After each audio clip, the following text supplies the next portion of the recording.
I first learned how to do dream catchers to make them.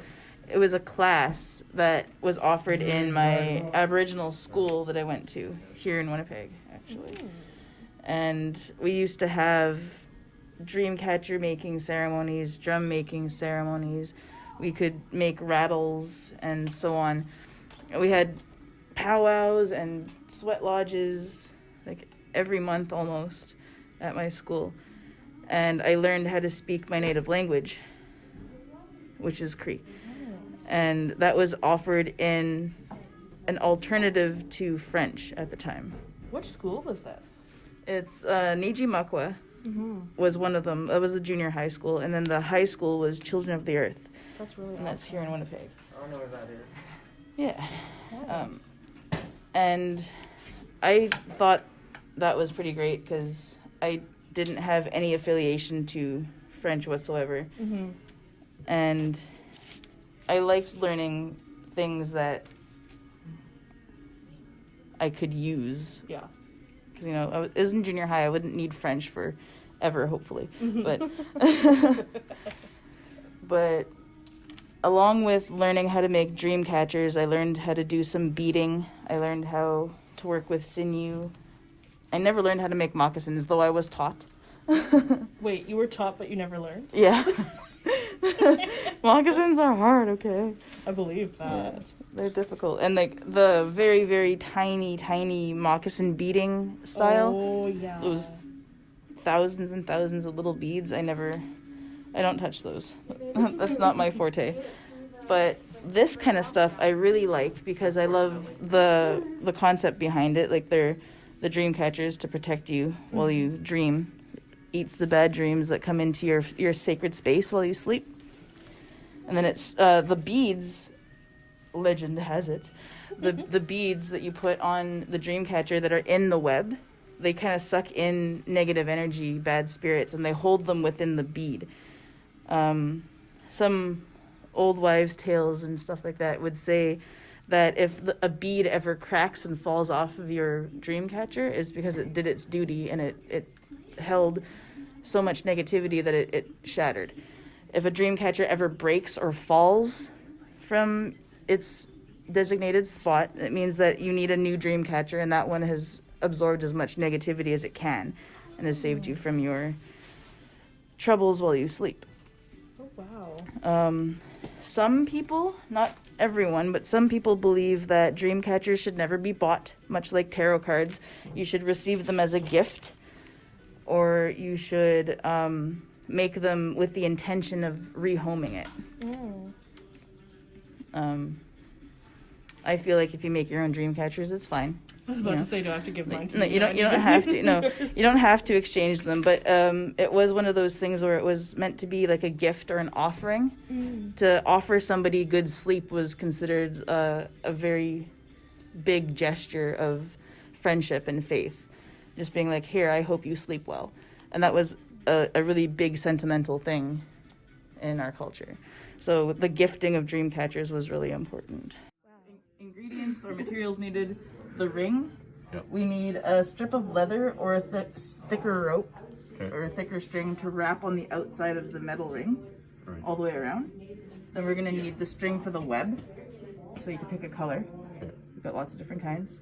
So can I use this to wrap around here? One of That these? one? Yeah? Okay. And you And then said... just bring back whatever you don't need. Okay. And then a string for the center of the web. Okay, I'm gonna go with this. It's good choice. Okay, and then... It's nice.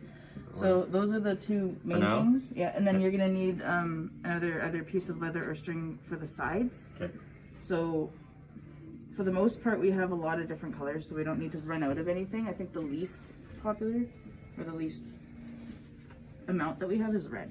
Okay. So as long as you don't need red right now, I wouldn't worry about the last part. So should I take this for now and come back? Yeah. Yeah? Okay, Yeah, all just right. in case. And then you could always pick like a color of bead for inside the web, I guess, Okay. if you wanted to. It's better to have more string than not have enough. So like maybe an arm and a half length, and then I just kind of wrap this around here. And then when I get the ring started, I just pass the knot through the hole and then tighten it as I go. Yeah. Makes sense?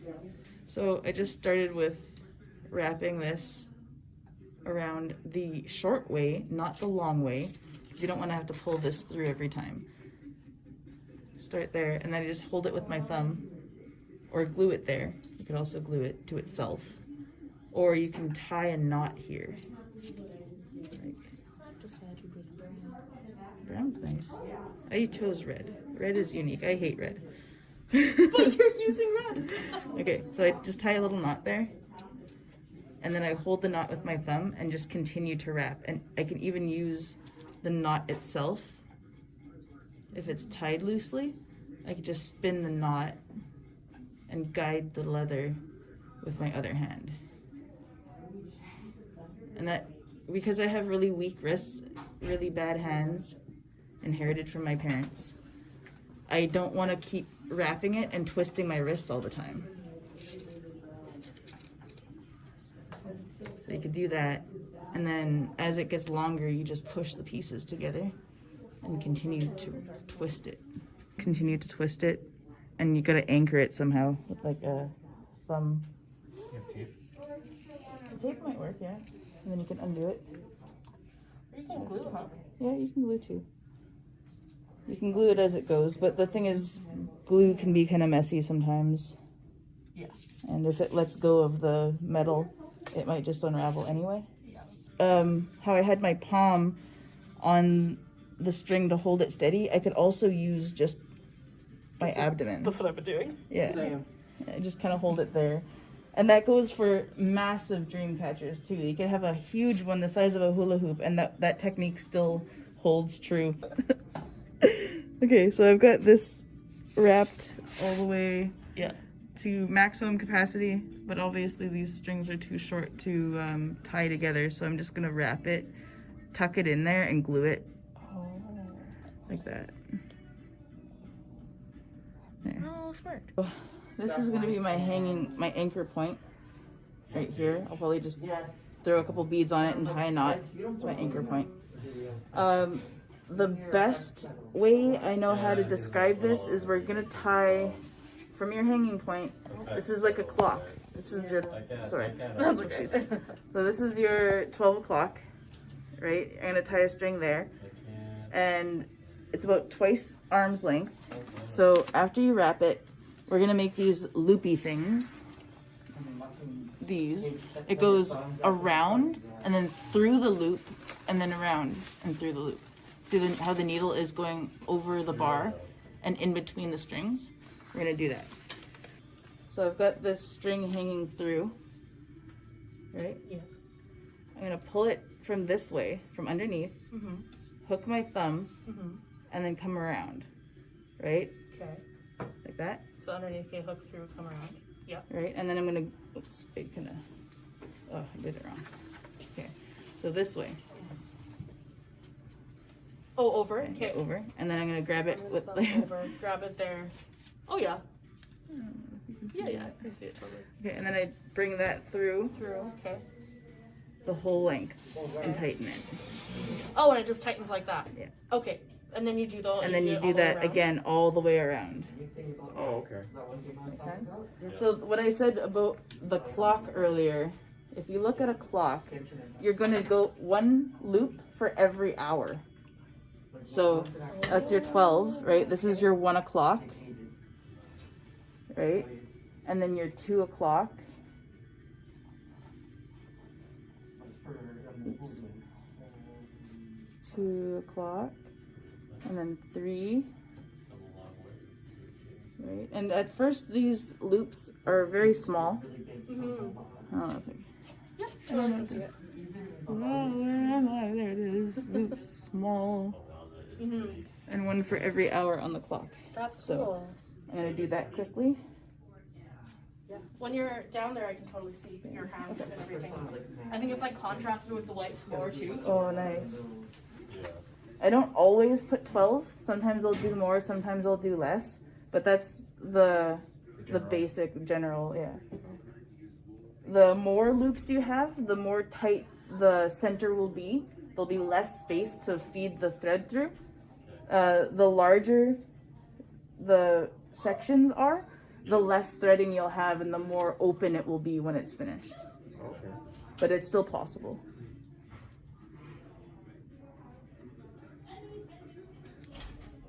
So if you want a nice, thick, like, decorative one that's really, really full, then I would do small increments on the top. Alright. So when I get to the section that I started at, right, ooh, let me see this.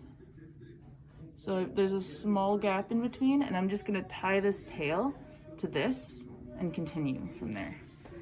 So I'm just gonna tie this to here, just to kind of complete that circle and to keep it from slipping.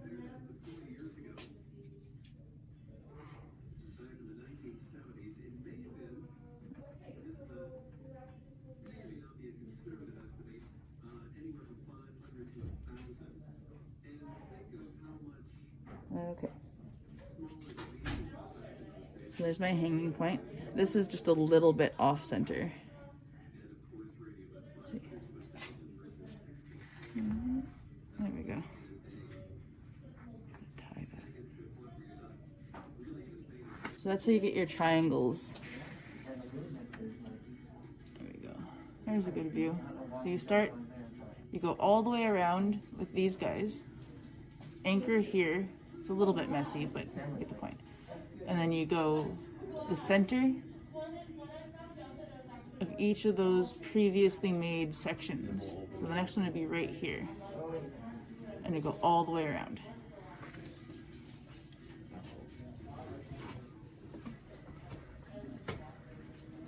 So you just make a little bunny ear loop on it. See that? Right there. And then you stick that through and pull it around. And you tighten. These are slip knots, so they will adjust as you move them. I like stick my finger in there and just push it over.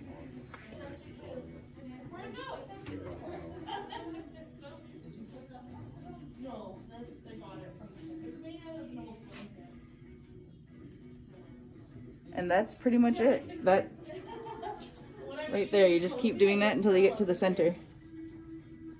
You can always add beads. That would be a good time to add beads if you're doing the second row. You put them through the rope and then... Yeah. Oh.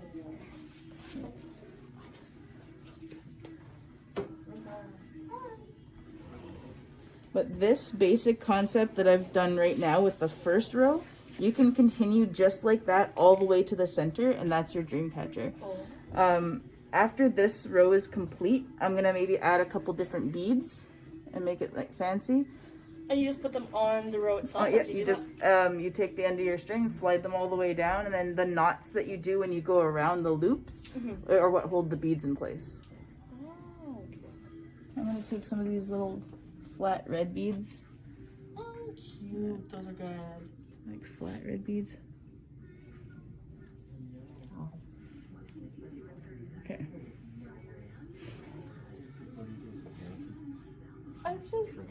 I'm just being a you know, just trying to get my hanging point working first. So. All right, so I kind of like this behind. is a little messy. It kind of came loose a little bit, but that's okay. Adds character.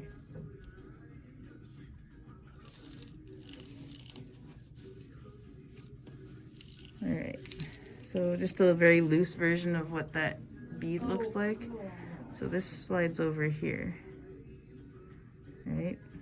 And then it loops around. You put your bead on, loops around again, and you tighten it. Like I said, these kind of move a little bit. You could always use your bead to move it over too. Whoops, there you go. And this bead kind of just hangs there. But it won't leave its section because it's kind of quarantined with the rope, so. Wow, what on-brand I know, right? vocabulary for 2020. Put another one on. Maybe I'll do some of these too. Which ones? Black? these little guys. We'll do that later. Okay. Oh, I'm gonna do blue. Blue's nice, yeah. So 2 lengths of my arm? Yeah. Like full, like this? No, like 1 arm's length. Like you could fold that over and then it would be what you need. Yeah. 2 arms lengths, right? So if you do, yeah, like that. That's about the standard for something this size. And you can always add more, but it's better to have more string, less cuts than having to cut the string or tie knots together to make the string longer. Okay, so then I just tie this as a knot 1 spot, and then I do that thingy? Yeah. I can just do it at the 12 o'clock. Yep. The noon. Did you do the 12? Yep. Nice. No, I don't think I did. Hang on. 1, 2, 3, 4, 5, 6, 7, 8, 9, 10. I did 10. Okay. Well, you gotta do it if it's good for the circle. The first time I heard the word taut, I'm like, you're saying tight wrong. But it, you know what? It's like the same thing, though, right? Ursa, what should I do? This is the eucalyptus? And you use it for the basics? Yes. So then we'll just make it into the basic cloth. It's okay. Yeah? Yeah. We won't mix and Oh no. create some unhealthy. Oh no, no. We're good. Unhealthy union of Chemicals. chemicals. Wait. yeah. So I start from this one then? Yep. So you go through. Bring it over here. Let's see. Sorry, camera. Okay. So you're at a corner intersection, right? You have 2 choices. You can go to this center, or you can go straight across to this center. If you went straight across to that center, There will be a it little creates wall. it creates a really nice like spiral image, Okay, I do that. right? But if you decide to go to the second or to the first increment, it creates more of a flower image. Okay. Like this is more like a rose shape, Oh, cool. where the other one will make like a really nice spiral. Okay, I want to do that one. The cool spiral one. So again, then I'm taking this and going through this little section here, right? Yeah. And then that's then- your new ring. So you do the V shape, the thumb, and then you pull it through and tighten it. And if you wanted to, you could start adding beads on the second ring. I waited till the 3rd ring for mine because I don't like when they're too close to the edge of the ring. Yeah. Let me breathe a bit. Yeah. Okay. Did I do this? Oh, I did it. You stopped? I did it. Success. I have a 100% success rate with my workshops. You do. Everybody always has so much fun. I have. Not only does everyone have fun, but everybody walks away with a finished project. That's also true. So I'm doing now. Once you have the beads on, if you're doing beads, when you come back around to where the beads are, I like to put the string behind the bead, not in front of the bead. So you have like the beads here. I'm doing the string behind it because when it's hanging, the bead will slide to the end of where the knot is, and that's kind of what holds it in place. That way it's not like all over the place. I just slide the bead forward and then do the string on the other side. And then when I let it go, it kind of gives the bead its spot. Oh, nice. So then it just stays there perfectly. Yeah. So I'll just, again, this bead, I just slide it forward, and then I use my finger to hold the bead and the string while I do this section. Right, and then I use that to pull it through. Oh, nice. Nice. Okay, I think I'm gonna call it apple cinnamon. Oh. Right? Because That's very sweet. it's got like the fiery red, and this kind of reminded me of an apple with the red beads. The grain on them looks like an apple, so. And then so I added some brown and darker colors so I can add the cinnamon aspect to it. Apple cinnamon. Apple cinnamon. I like it. So how did you put the beads in again? Just to remind me one So more I time. just I flipped through the string. I just kind of did like a pull knot. You can see there. I just looped it through. Oh, pulled yep. it, then I slid the bead on, and then the 2 separate strings got their own beads and their own feathers. Oh, okay. And did you knot the string at the end, or did you just kind of lock it in with the feather there? I just locked it in with the feather. Oh, Because nice. the bead itself will leave just a little bit of room for the feather to get through. Yeah. And that kind of secures it, makes it nice and snug so it doesn't go anywhere. Nice. Cool, cool. Beautiful.